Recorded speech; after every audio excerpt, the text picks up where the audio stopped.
بسم اللہ الرحمن الرحیم۔ السلام علیکم ورحمۃ اللہ وبرکاتہ۔ الحمد للہ رب العالمین والعاقبۃ للمتقین، والصلاۃ والسلام علی اشرف الانبیاء والمرسلین وعلی آلہ واصحابہ اجمعین، اما بعد، فاعوذ باللہ من الشیطان الرجیم، بسم اللہ الرحمن الرحیم۔ عن ابی امامۃ رضی اللہ عنہ ان رجلا سأل رسول اللہ صلی اللہ علیہ وسلم ما الایمان؟ قال اذا سرتک حسنتک وساءتک سیئۃ فانت مومن۔ صدق رسول اللہ صلی اللہ تعالی علیہ وسلم۔ ان اللہ وملائکتہ یصلون علی النبی یا ایہا الذین آمنوا صلوا علیہ وسلموا تسلیما۔ اللہم صلی علی سیدنا مولانا محمد معدن الجود والکرم وآلہ وصحبہ وبارک وسلم، صلاۃ وسلاما علیک یا رسول اللہ صلی اللہ تعالی علیہ وسلم۔ آج ہم اور آپ نماز جمعہ ادا کرنے کے لیے اس مسجد میں حاضر آئے۔ رب قدیر ہماری حاضری کو قبول فرمائے، جمعہ کی برکتوں سے مالا مال فرمائے۔ ہم جو بھی عبادت کر اللہ اپنے حبیب صلی اللہ تعالیٰ علیہ وسلم کے صدقے میں ہماری عبادتوں کو قبول فرمائے۔ جمعہ کے صدقے میں پروردگار عالم ہم تمام مسلمان کی جان، مال، عزت، آبرو، دکان مکان کی حفاظت فرمائے۔ شریعت مطہرہ پر صحیح معنوں میں چلنے کے اللہ ہم سب کو توفیق عطا فرمائے۔ رب قدیر اپنے حبیب صلی اللہ تعالیٰ علیہ وسلم کے صدقے میں ہم تمام مسلمان کو مرتے دم تک مسلک اعلیٰ حضرت پر استقامت عطا فرمائے۔ دنیا ترقی کر رہی ہے، ہر آنے والا دن ایک نئی ترقی اور نئی ایجاد کے ساتھ ہمارے سامنے آ رہا ہے۔ دنیا میں رہنے والا ہر انسان یہ خواہش رکھتا ہے، یہ چاہتا ہے کہ ہر نئی چیزیں، ہر ترقی یافتہ چیزیں میرے پاس موجود ہوں۔ جس طرح دنیا ترقی کرتے جا رہی ہے، اسی طرح انسان بھی ترقی کرتے جا رہا ہے۔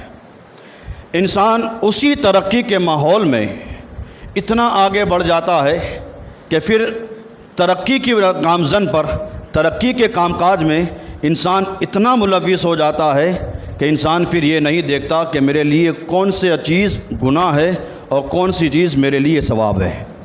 ترقی کے گامزن پر انسان اتنی بے باکی سے نکلتا ہے کہ وہ دین اور دنیا میں فرق نہیں کر پاتا ہے۔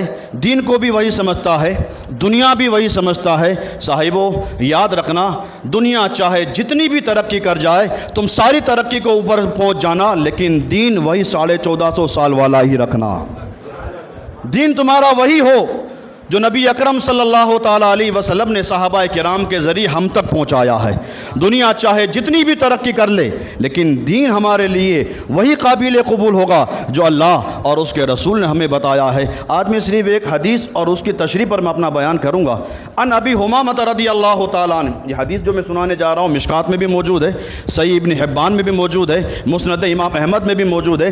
حضرت ابی امامہ رضی اللہ تعالیٰ عنہ فرماتے ہیں ان رجلا سأل رسول اللہ صلی اللہ علیہ وسلم، ایک شخص بارگاہ رسالت میں آئے اور آ کر عرض کی، یا رسول اللہ مل ایمان، یا رسول اللہ یہ بتائیے ایمان کیا ہے۔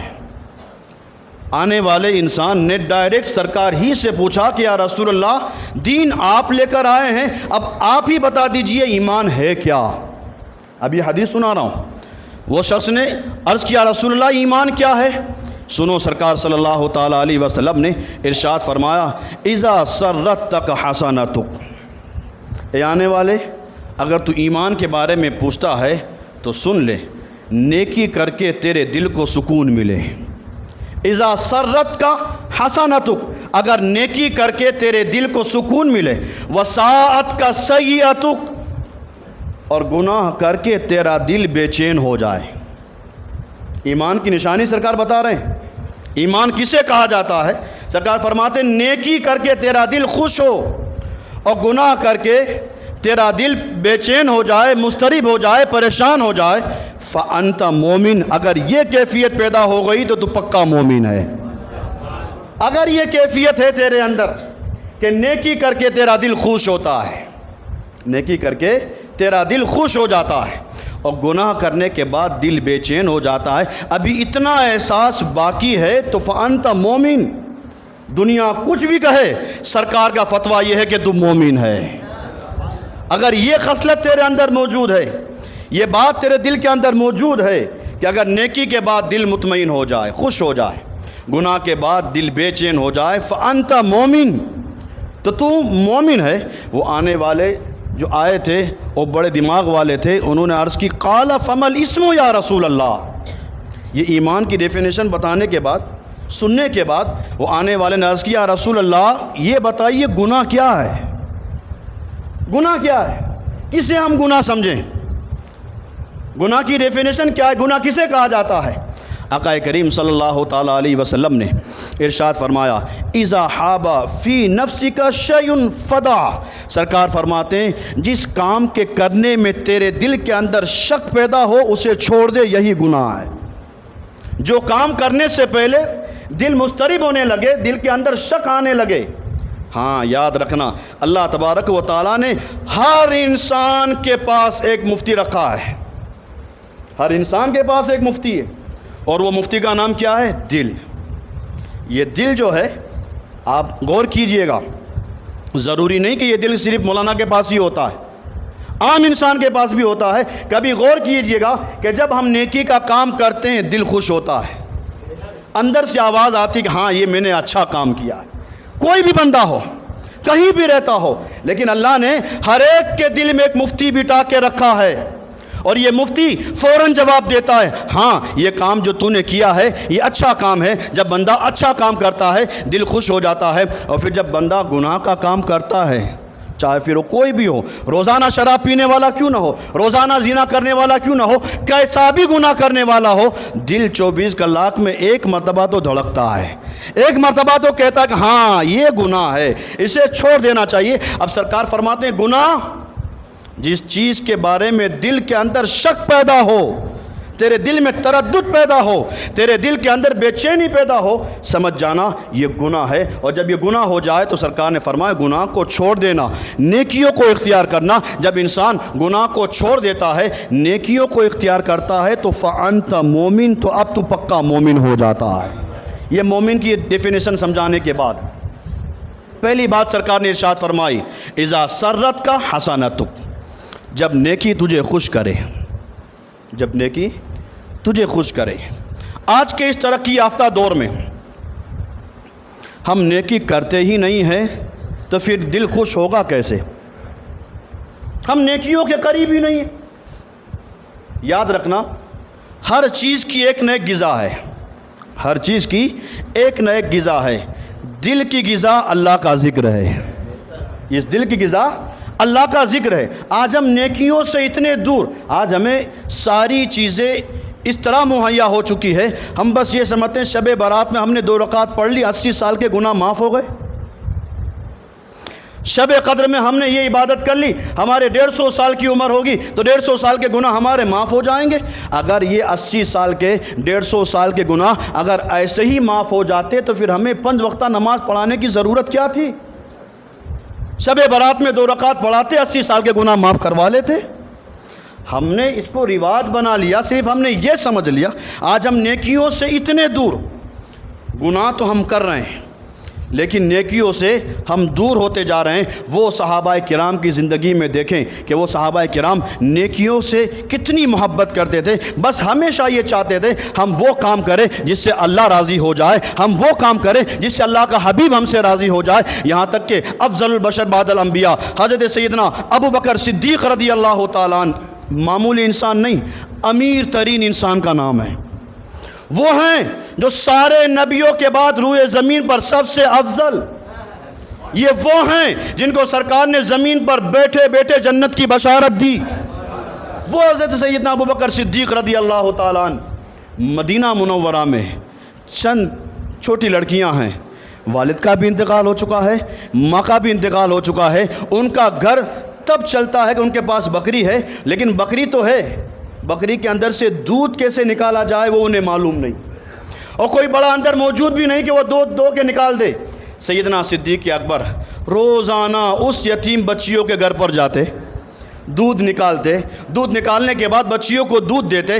ہمیشہ یہ سلسلہ چلتا رہا۔ سرکار صلی اللہ تعالیٰ علیہ وسلم نے جب اس دنیا سے ظاہری وصال فرمایا، دوسرے دن سیدنا صدیق اکبر جب امیر المومنین بنے، خلیفۃ المسلمین بنے، سیدنا صدیق اکبر اسی گلی سے گزر رہے تھے کہ وہی بچیاں آپس میں بات کرنے لگی کہ کل تک تو ابو بکر آتے تھے، ہمارا دودھ نکال کر ہمیں دے دیا کرتے تھے، آج کون آئے گا؟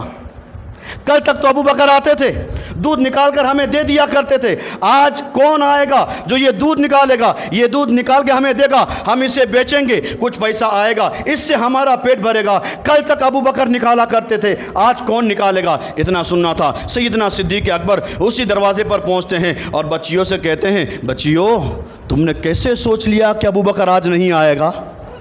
تم نے کیسے سوچ لیا کہ آج ابو بکر نہیں آئے گا؟ ان بچیوں نے کہا، حضور ہم نے اس لیے سوچا کہ آج آپ خلیفہ بنے ہیں، امیر المومنین بنے ہیں۔ جب آپ امیر المومنین بنے ہیں، خلیفۃ المسلمین بنے ہیں، اتنے بڑے بنے ہیں، جب اتنے بڑے بن چکے ہیں، ہمارے گھر پر آ کر آپ بکریوں کا دودھ نکالیں گے؟ یہ کیسے ہو سکتا ہے؟ سنو، سیدنا صدیق اکبر نے ارشاد فرمایا، اے بچیوں سن لو، میں خلیفہ آج بنا ہوں، غلام مصطفیٰ پہلے بن چکا ہوں۔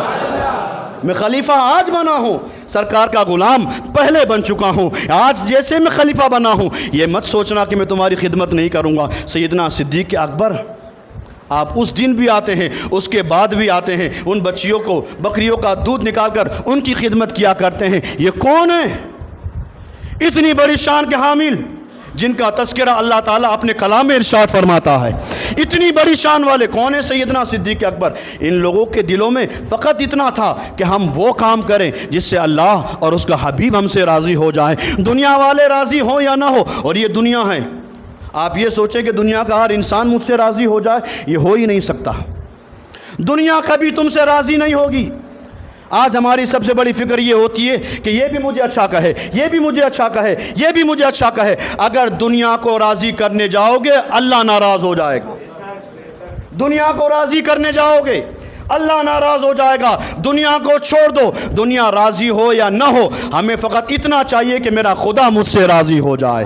یہ سیدنا صدیق اکبر کی زندگی کو آپ پڑھیں کہ انہوں نے کبھی یہ نہیں سوچا تھا کہ میں امیر المومنین بن چکا ہوں، خلیفۃ المسلمین بن چکا ہوں، لوگ میرے آگے پیچھے گھومتے ہیں، لیکن میں ان کا کام کروں، ان کی خدمت کروں۔ یہ لوگ وہ تھے جو نیکیوں میں آگے رہا کرتے تھے۔ فاستبقوا الخیرات، اللہ نے قرآن میں بھی ارشاد فرمایا، نیکیوں میں ایک دوسرے سے سبقت کرو۔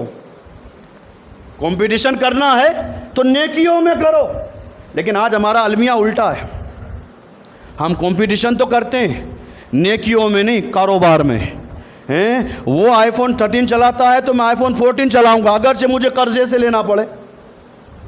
ہم کمپٹیشن کرتے ہیں دنیا کے کاموں میں، اور رب ہمیں ارشاد فرماتا ہے فاستبقوا الخیرات، نیکیوں میں ایک دوسرے سے آگے بڑھو۔ سیدنا صدیق اکبر ہیں، رات کا وقت ہے، تہجد کی نماز پڑھتے ہیں، اور تہجد کی نماز پڑھنے کے بعد سیدنا صدیق اکبر اپنے گھر سے نکلتے ہیں اور جوتا بھی نہیں پہنتے، ننگے قدم چلتے ہیں، اور مدینہ منورہ کے باہر ایک جگہ جھوپڑی بنی ہوئی ہے، اور اسی جھوپڑی کے اندر 80-90 سال کی ایک بڑھیا ہے جو آنکھوں سے معذور ہے، تکلیف اتنی ہے کہ بستر سے اٹھ بھی نہیں سکتی۔ سیدنا صدیق اکبر اپنے گھر سے نکلتے ہیں، آہستہ آہستہ قدموں سے اسی بڑھیا کے مکان پر پہنچتے ہیں، اور بڑھیا کے مکان پر پہنچنے کے بعد اس کے گھر کا سارا کام، برتن مانجتے ہیں، پوچھا لگاتے ہیں، اس بڑھیا کو کھانا کھلاتے ہیں، یہ سارا کام آپ کرنے کے بعد فجر کی نماز مسجد نبوی میں آ کر ادا کرتے ہیں۔ شوق دیکھیں، یہ 1-2 دن کی بات نہیں، ہمیشہ کے لیے اس بڑھیا کے گھر پر جا کر آپ اس کے سارے گھر کا کام کرتے، اس کو کھانا بھی کھلاتے۔ وہ بڑھیا ہمیشہ آپ سے پوچھئے آنے والے آپ کون ہو، آپ کہتے میرا نام مت پوچھ، میں بس ایک اللہ کا بندہ ہوں، نام مت پوچھ، میں اللہ کا بندہ ہوں۔ آپ روزانہ یہ کام کرتے۔ ایک دن سیدنا فاروق اعظم راستے سے جا رہے تھے، آپ نے دیکھا ابو بکر ہیں جو جا رہے ہیں اور پاؤں میں جوتے بھی موجود نہیں۔ سیدنا فاروق اعظم نے پکڑ لیا، اور پکڑنے کے بعد کہا ابو بکر ننگے پیر جا رہے ہو؟ ننگے پیر کہاں جا رہے ہو؟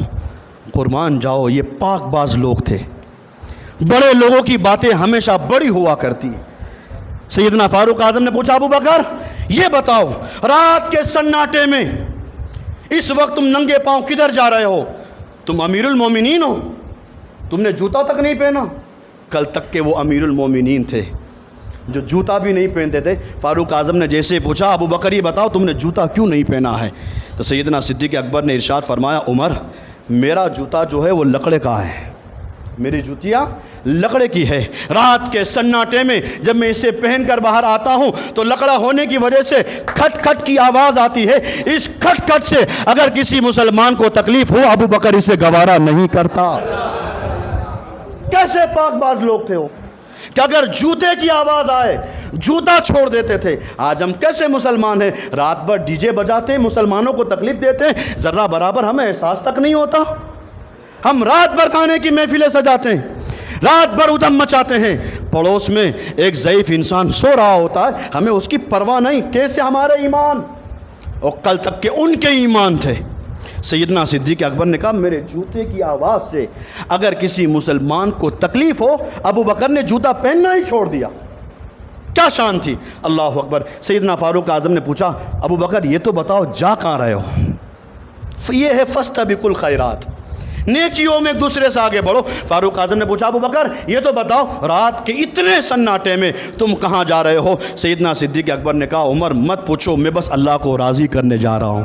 رات کے سناٹے میں میں اللہ کو راضی کرنے کے لیے جا رہا ہوں۔ سیدنا فاروق اعظم تھے، آپ اس رات تو چلے گئے، دوسری رات ایک جھاڑی کے پیچھے چھپ گئے کہ فرمایا آج میں دیکھوں گا کہ ابو بکر جاتے کہاں ہیں، آج میں دیکھوں گا ابو بکر جاتے کہاں ہیں۔ اللہ اکبر۔ سیدنا فاروق اعظم چھپ جاتے ہیں۔ دوسری رات ہے، سیدنا ابو بکر صدیق رضی اللہ تعالیٰ عنہ اسی راستے سے جا رہے ہیں، فاروق اعظم بھی پیچھے پیچھے آتے ہیں۔ کیا دیکھا سیدنا صدیق اکبر ایک بڑھیا کے مکان میں اس کی جھوپڑی میں جاتے ہیں اور قریب جاتے ہیں، اور جو کھڑکی تھی اس سے آپ دیکھتے ہیں کہ سیدنا صدیق اکبر اس عورت کے گھر کے سارے کام بھی کرتے ہیں، پوچھا بھی لگاتے ہیں، کھانا بھی کھلاتے ہیں۔ اللہ اکبر۔ یہ سارا منظر دیکھنے کے بعد سیدنا صدیق اکبر کام کاج کر کے واپس چلے گئے۔ اب سیدنا فاروق اعظم اسی بڑھیا کے پاس آئے اور بڑھیا کے پاس آ کر کہا اے بڑھیا، جو انسان ابھی تیرا کام کر کے گیا ہے کیا مجھے اتنی اجازت ہے کہ کل سے میں کام کرنے آؤں؟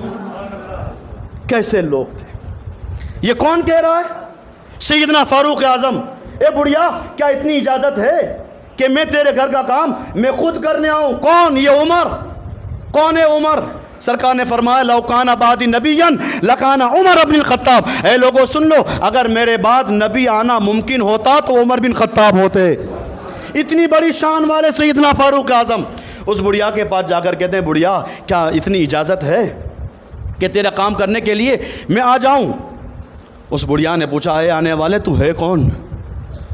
اے آنے والے یہ تو بتا تو ہے کون؟ سیدنا فاروق اعظم نے کہا بڑھیا اگر تو پوچھ رہی ہے تو سن، میں عمر بن خطاب ہوں، میں عمر بن خطاب ہوں۔ بڑھیا نے کہا جا جا عمر اپنا کام کر، یہ تیرا کام نہیں ہے۔ عمر اپنا کام کر، یہ تیرا کام نہیں ہے، تو میرے گھر کے کام کرے گا۔ سیدنا فاروق اعظم نے ہاتھ باندھ لیے اور ہاتھ باندھ کر کہا اے بڑھیا کیا بات ہے، وہ انسان کام کرنے آتا ہے، کبھی مجھے بھی موقع دے دے، میں بھی تیرے گھر کا کام کروں۔ بڑھیا نے کہا نہیں، تجھ سے کام نہیں کرانا، وہ جو کرنے آتا ہے وہی کام کرے گا۔ سیدنا فاروق اعظم نے پھر ہاتھ باندھے اور ہاتھ باندھ کر پوچھا بڑھیا بتا تو صحیح، میں کام کرنا چاہتا ہوں، تو اجازت نہیں دیتی، اور وہ انسان کام کرتا ہے اس کے لیے اجازت ہے، میرے لیے اجازت کیوں نہیں؟ تو اس بڑھیا نے کہا اے عمر آج پہلی رات ہے، آج پہلی رات ہے، تم پہلی رات میرے گھر پر آئے ہو، اپنا نام بھی بتا رہے ہو کہ میں عمر بن خطاب ہوں، وہ آنے والا کون ہے، کب سے آ رہا ہے؟ میں روزانہ نام پوچھتی ہوں، آج تک اس نے اپنا نام بھی نہیں بتایا، آج تک اس نے مجھے اپنا نام بھی نہیں بتایا ہے، اس نے اپنے نام کو بھی چھپا کے رکھا ہے، آج پہلی رات آ کر تم نے اپنا نام بتایا ہے۔ عمر تمہاری ضرورت نہیں ہے، وہ جو آتا ہے وہی کام کاج کیا کرے گا۔ سیدنا فاروق اعظم چلے گئے۔ سیدنا صدیق اکبر روزانہ تہجد کی نماز کے بعد آتے، کام کرتے، چلے جاتے۔ سیدنا صدیق اکبر کا اس دنیا سے جب وصال ہوا، اللہ اکبر، سیدنا فاروق اعظم کے دل میں فوراً خیال آیا کہ وہ بڑھیا جس کے روزانہ رات میں سیدنا صدیق اکبر کام کیا کرتے تھے، آج ان کا وصال ہو چکا ہے، لوگوں نے مجھے خلیفہ بنایا ہے، تو جو ڈیوٹی ان کی تھی، جو خدمت یہ کیا کرتے تھے، وہ خدمت مجھے بھی لوگوں کی کرنی پڑے گی۔ وہ پاک باز لوگ تھے، ان کے اندر یہ جذبہ ہوا کرتا تھا۔ جیسے ہی رات کا سناٹا ہوا، مدینہ کے سارے لوگ سو گئے، سیدنا فاروق اعظم اللہ اکبر اتنی بڑی شان کے کامل ہیں، اتنی بڑی شان ہے،